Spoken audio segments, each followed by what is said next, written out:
My name is Jonathan. I've never felt such intense anger in my life before. This anger is something no one should ever experience. At that moment, I had a strong urge to physically harm people. You might be wondering what caused this rage in me. Let me explain. It all began about 5 weeks ago when my wife and I noticed a significant change in her behavior. Like a chameleon's transformation, she started showing a lack of affection, even neglecting the usual actions between a husband and wife. This sudden change made me suspicious, as my past experiences with my ex-girlfriend had taught me some tough lessons about trust and truth. Interestingly, I had never mentioned the first girl in my life before, and I doubted that revealing it would have made any difference. As her behavior continued to change in the second week, I felt the need to investigate further. Unlike those who seek outside help for their problems, I'm not someone who relies on others. I prefer to solve my problems on my own. So during my lunch break, I discreetly followed her from work. To my surprise, she parked at a motel and entered room 104. My gut told me she was cheating on me. It didn't make sense because her job didn't involve client interactions, and she worked in the accounting department. Discovering her infidelity hurt, but not as much as the emotional stress I'd already endured from her insults and rejections. The person she was having an affair with turned out to be a colleague, even though they worked in different departments. There were rumors that he was moving up the ranks in the company. For 2 weeks, I thought about various ways to solve the problem. Eventually, I decided on a direct approach to avoid spending money confirming what I already suspected. I waited patiently for the moment. I knew she was with another man behind that door. Despite the strong temptation to confront her violently, I reminded myself not to resort to cruelty. My main goal was to gather evidence. In my current emotional state, I still had the option to take legal action for the loss of love, which would have serious consequences for both my wife and her employer. I had a feeling that the man she was involved with was on the brink of a downfall, and events would unfold accordingly. My main task was to gather the necessary evidence and serve divorce papers to my soon-to-be ex-wife. At the same time, the locks in our house were being changed by a locksmith I had hired earlier. I had also organized our finances for an equal division and canceled all our credit cards. The past 2 weeks were filled with preparations, and the final shock was approaching. As for Simone's reaction, I can't predict it with certainty. I believe she will find happiness and may eventually feel guilty. My lawyer, experienced in divorce cases, assures me that this guilt will fade once she has her own lawyer. Regarding my feelings for her, one might wonder if I still love her. At the moment, I feel nothing but hatred for her, yet I struggle internally, wondering if she genuinely loves me or if her actions are a mistake. In resolving the issue, I have a faint hope of restoring our relationship, but logically, I know it's unlikely. I can't accept a wife who betrayed my trust through infidelity. My confidence in her is completely shattered, and the love I still have for her is a remnant struggling to cope with this rapid change. The motel manager gave me the room key after I handed him a $100 bill and promised not to disturb the peace. Even though my wife and her lover chose this place for their secret meetings, I don't blame the manager. He seems like a genuinely nice person. Interestingly, he mentioned his ex-wife, and there were certain similarities in our situations. I quietly opened the door with the key, entered the room, and left it slightly ajar. I grabbed a digital camera, thankful for receiving it as a birthday gift 3 months ago. I admired its quality but was quickly captivated by the scene before me. She was pleading with the man to let her go, and he was visibly angry as he tried to get up. I decided to capture the evidence, taking a few more pictures as I witnessed her suffering. Simone had tears streaming down her face, trying to hide from him while he continued his disgusting actions. I mentally wished that he would make the wrong move so my instincts would guide my actions. He demanded to know my identity and warned of physical confrontation. I replied that I was the soon-to-be ex-husband of the woman he was having an affair with. It remained uncertain whose face would be punched. I doubted he could harm me. As he approached me, I shifted to the side, gently put the camera down, and turned slightly to the right to let him approach from the left.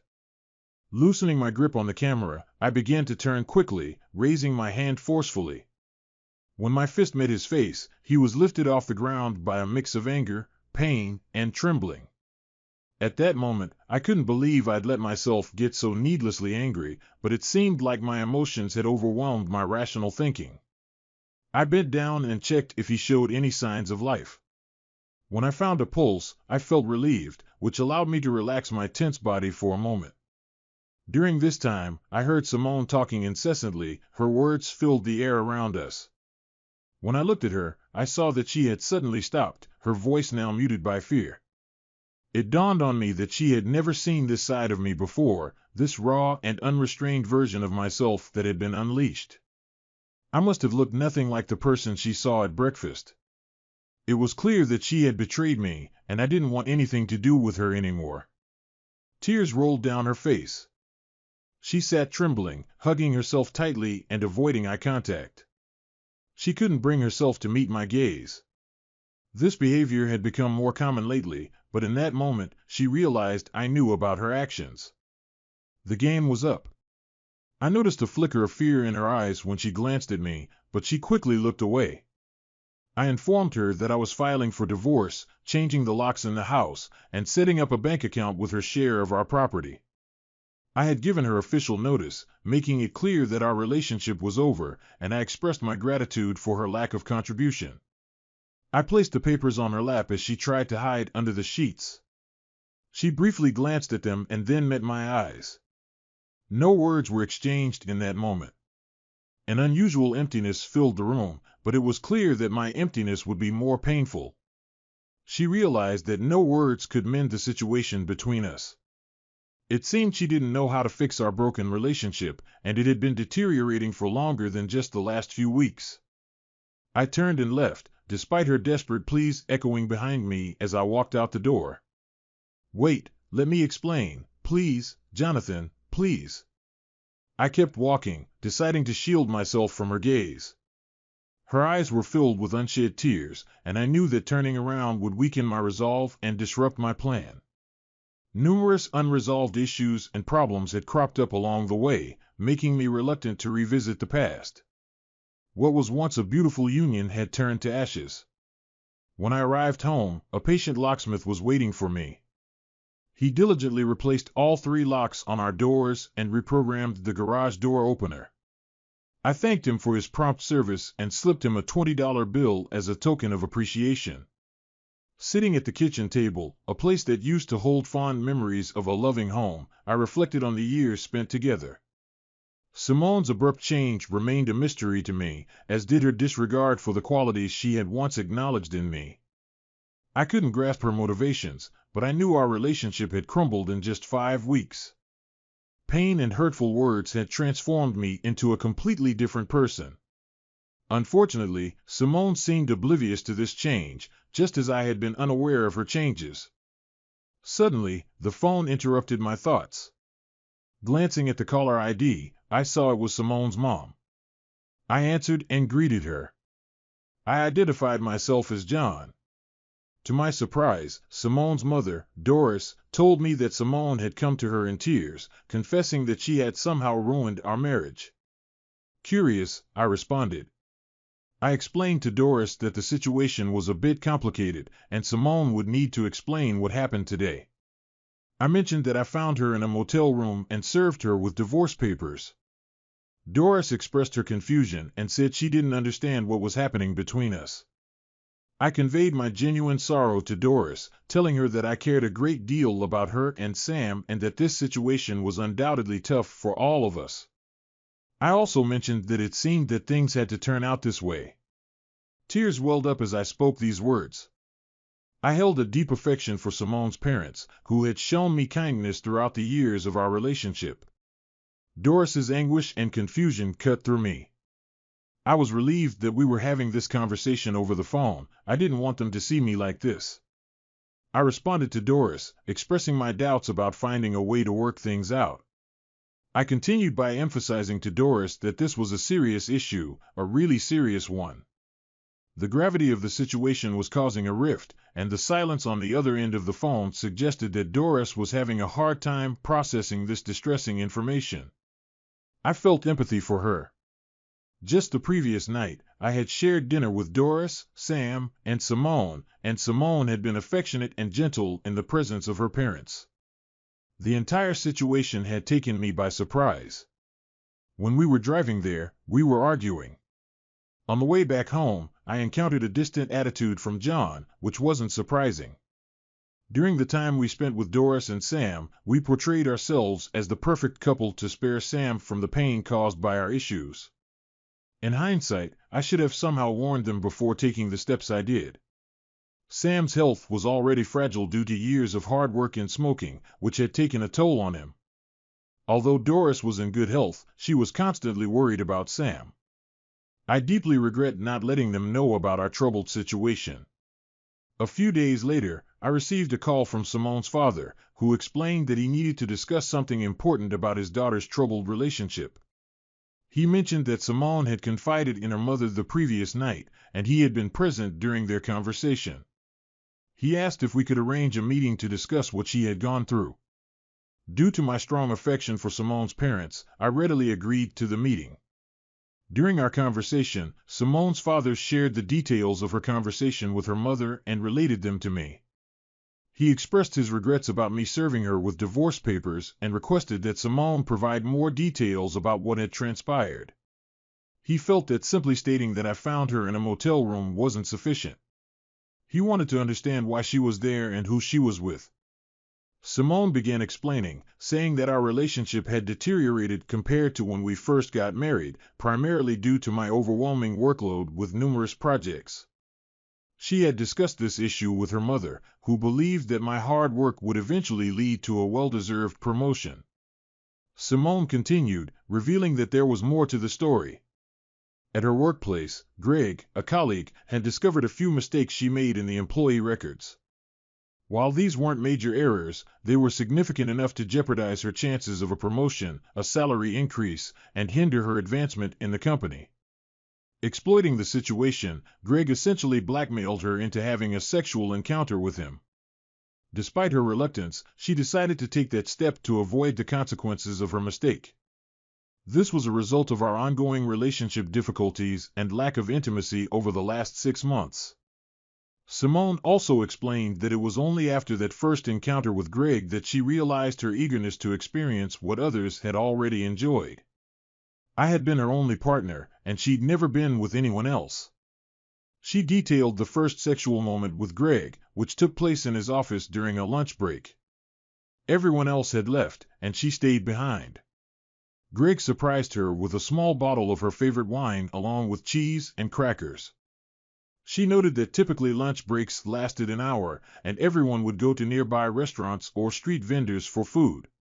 However, she preferred a quick snack from a food cart and going to the park, and surprisingly, no one noticed their absence. Simone shared that Greg turned out to be much kinder than her initial impression of him as a stern blackmailer. This meeting marked a turning point for me, causing me to let go of my preconceived notions about him. Although I knew it was morally wrong, I found myself desiring more of those forbidden moments. While I still loved my husband, Greg treated me in a way that made me feel like his possession, and with him, I shed my inhibitions and became a completely different person. By the end of lunch, I was engaging in things with Greg that I hadn't even considered with my husband. We barely wrapped things up before others returned. As I left his office, my anger towards him had somewhat dissipated that day. With the taste of him on my lips, I couldn't shake the thought of our next encounter. This thought came unexpectedly.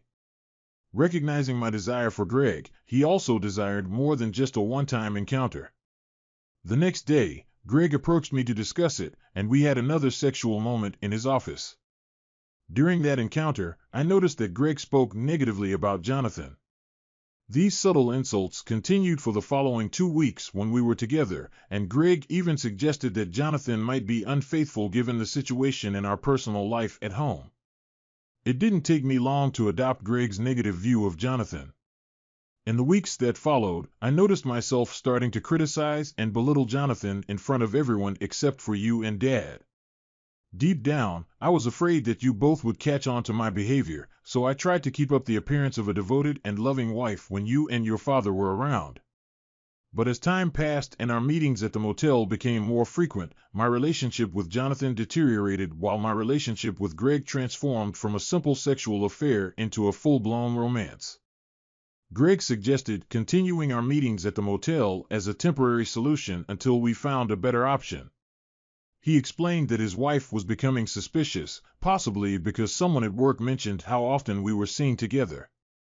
Even though we worked in different departments, there was no talk of parting from our spouses. Our meetings were purely for physical intimacy. Looking back, I failed to recognize the love, respect, and understanding that Jonathan offered me. I chose a relationship based on attraction and desire over the emotional connection I had with my husband. I surrendered myself to Greg without much resistance. Jonathan always treated me with respect, never taking anything without my full consent. Greg, on the other hand, had no emotional attachment to me, allowing him to take control freely. He had a compartment where he satisfied his desires, and his wife provided emotional support. I took Greg's negative comments about Jonathan seriously, which led me to prefer an exciting sexual relationship with Greg over nurturing an emotional connection with my husband. Looking back, I realized that 10 weeks ago, I made the greatest mistake of my life, and sadly, it's no longer possible to undo it. When Jonathan entered the room on that fateful day, I was shocked and tried to hide desperately. I pleaded with Greg to stop, but when Greg finally stepped back and left the bed, I looked into Jonathan's eyes and saw a complete stranger in him. His behavior was tense and unusual. Without saying a word, Jonathan began taking pictures of us, and Greg, muttering something unintelligible, carelessly placed the digital camera on the nearby table. I was completely shocked by what happened next. Greg, consumed by anger, aggressively attacked Jonathan. But moments later, I saw Greg thrown into the air and collapsing on his back. I met Jonathan's eyes, and shame overwhelmed me, making it impossible to maintain eye contact. I tried to shield myself from the situation, covering myself with a sheet in an attempt to hide. At that moment, Jonathan used hurtful words, calling me corrupt and casually placing several folded papers on the bed. In the midst of all this chaos, I heard that I had been served with divorce papers. My eyes remained fixed on the sheets, and I couldn't grasp that my husband's anger would soon be directed at me. Fear and humiliation coursed through my veins, making me tremble and feel vulnerable. Filled with shame and regret, Jonathan abruptly turned and headed for the exit, clutching the camera he took from the table. Desperately, I tried to reach out to him, but I was in tears. Although I don't recall the exact words, I felt that everything I said sounded empty. After this unpleasant encounter, I took a long shower, completely ignoring Greg's well-being. At that moment, it didn't matter to me whether he was alive or not. Soon, the motel manager appeared in the room and said that Jonathan had purchased a key from him. The manager's disdainful look made me feel like I was beneath him. He spoke about how he found his wife with another man, much like my situation with Jonathan, and that was the main reason he gave Jonathan the key. He didn't need to explain it directly. I understood everything. I had made a colossal mistake.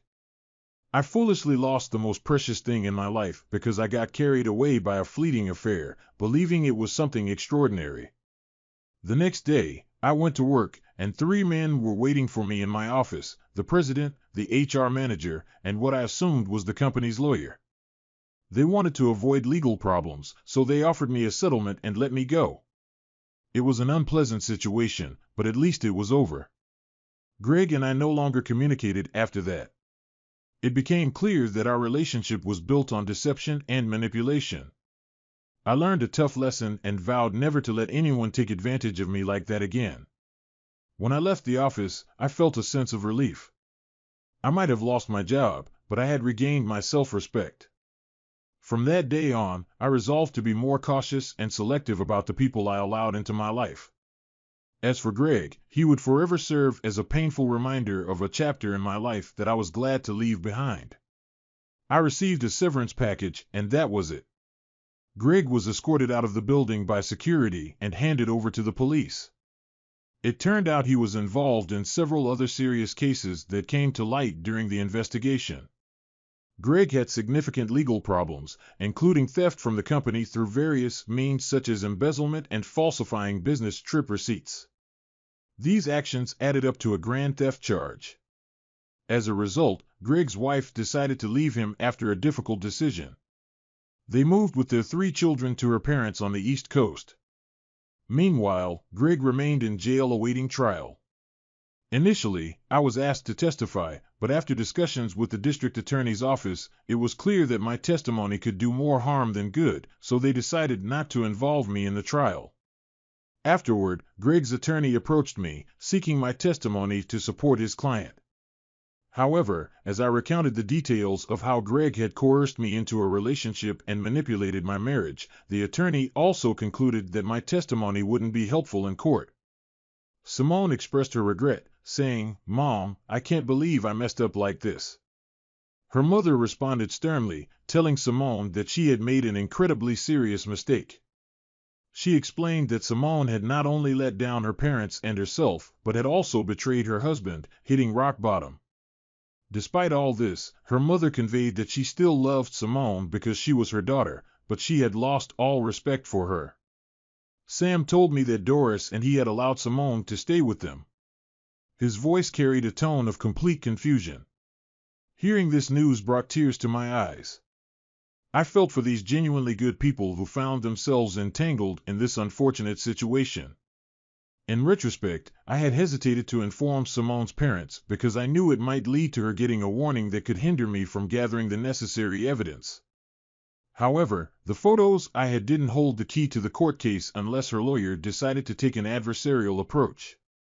In that scenario, I had 6 reliable witnesses prepared to testify about their involvement. Although I used the term affair cautiously, it remained unclear whether Simone genuinely loved this guy or if she willingly engaged in this situation from the very start. This ambiguity was connected to her father's previous remarks suggesting that Greg had a certain level of influence over Simone right from the beginning of their relationship. Meanwhile, my attorney was handling the case with Simone's employer. As I got ready for a visit to the motel room, my lawyer had already filed the case in court. Surprisingly, within just 20 minutes, he was on the phone with the company's legal department. Their response was mixed, initially delighted and then in denial. Naturally, the conversation took a different turn when he mentioned the affidavit. Suddenly, the company's stance on the issue shifted completely. Based on the information my lawyer shared, it was highly likely that Simone, her lover, and all others involved would be dismissed from their jobs the next day unless they could provide a reasonable explanation for their actions. I personally understood that the case against Greg for alienation of affection had significantly strengthened due to his employer's response. We had affidavits from 3 of his colleagues and 1 from her, all attesting to their clandestine activities during work hours. The company's higher-ups had suspected their actions in secret but hadn't confronted them. We had sworn statements from the motel owner and the cleaning lady totaling 6 witnesses. Additionally, I had photographic evidence confirming sexual activity during work hours. Their motel visits were to avoid drawing the attention of colleagues. As Greg noticed, their behavior was becoming too conspicuous. He was well versed in the company's workplace relations policy. My attorney gathered a substantial amount of information, and we even had a printed copy of their company's ethics actions and workplace relations policy. It was during this time that I discovered Simone's affair, which had lasted just over 5 weeks before I became suspicious. By the time I encountered them at the motel, Simone had been unfaithful to me for 10 weeks. The revelation of their affair 5 weeks prior was an incredibly challenging period in my life and was one of 3 similar moments that stirred strong emotions in me. I genuinely hoped I'd never go through such an experience again. When I left the motel room that day, I felt a sense of calm like I had never felt before. Simone lay on the bed, tears streaming down her face, while Greg remained unconscious on the floor. In the hallway, the motel manager approached me. As he handed me the key, he placed a reassuring hand on my shoulder. "It's tough now, but it will get better. Take time to rediscover yourself, and eventually, you'll find someone new," he comforted me. Everything will be okay. He didn't sugarcoat it, acknowledging that the healing process would be painful and depend on the depth of my love and care for her. Thank you, I responded, indicating that I had already come to understand this. Simone offered no resistance during the divorce process, making it surprisingly straightforward. Even my attorney and possibly hers were surprised by her lack of opposition. It was clear that she was in great pain, but she never attempted to justify her actions. Once the divorce was finalized, the legal battle with her former employer swiftly concluded. Their sole aim was to make me disappear, and they were willing to cover my lawyer's fees, court costs, and even offer a significant sum to secure my agreement. Since then, Simone has faced numerous challenges. Navigating her circumstances is incredibly difficult, especially living with parents whose lives have been greatly affected by her actions. She bears the burden of seeing herself as an imposter, and it will undoubtedly take her a long time to shed that label. Although she has the opportunity to start anew, I hope that eventually she'll be able to move forward and rebuild her life, easing the pain that currently consumes her every hour. I want her to at least learn a valuable and painful lesson from this experience. Only time will tell the extent of her growth. As for Greg, his imprisonment provides me with a sense of satisfaction, at least temporarily. Maybe now he'll have the opportunity to experience different forms of intimacy, hopefully this time from the recipient's side. I can't find any sympathy for him because I don't consider him a real man. It was clear to me that he had a family, a wife, and 3 children. I got to know his wife closely during a tumultuous divorce, and I couldn't help but notice her striking appearance. It struck me how foolishly Greg was behaving. He had everything anyone could wish for, but he recklessly threw it all away, driven by some insatiable desire for satisfaction in his sexual life that his wife couldn't fulfill. After witnessing this, I made a difficult decision to leave my job. My employers were shocked by my abrupt departure and genuinely tried to persuade me to reconsider. However, the personal problems I was facing were too serious and hindered me from effectively continuing my work. Despite their best efforts, when they realized my decision was final, they kindly provided a generous letter of recommendation, which I gratefully accepted. I recently started a new job on the West Coast, having moved here about a year ago. While working here, I had the pleasure of meeting a wonderful woman who, in my opinion, is worth holding on to. Though I still have trust issues, we share a common experience, as she was also betrayed by her ex-husband. This shared experience has created a strong bond between us. Life, of course, presents its challenges and teaches me valuable lessons, but I remain optimistic that the situation is gradually improving. A week ago, Simone's father called me with devastating news that I still can't come to terms with. He said that Simone had completely lost her way, and they soon discovered Simone's lifeless body in their own home. It later came to light that she had taken too many pills, resulting in her passing. I expressed my sympathy to Sam and assured him they could count on my support.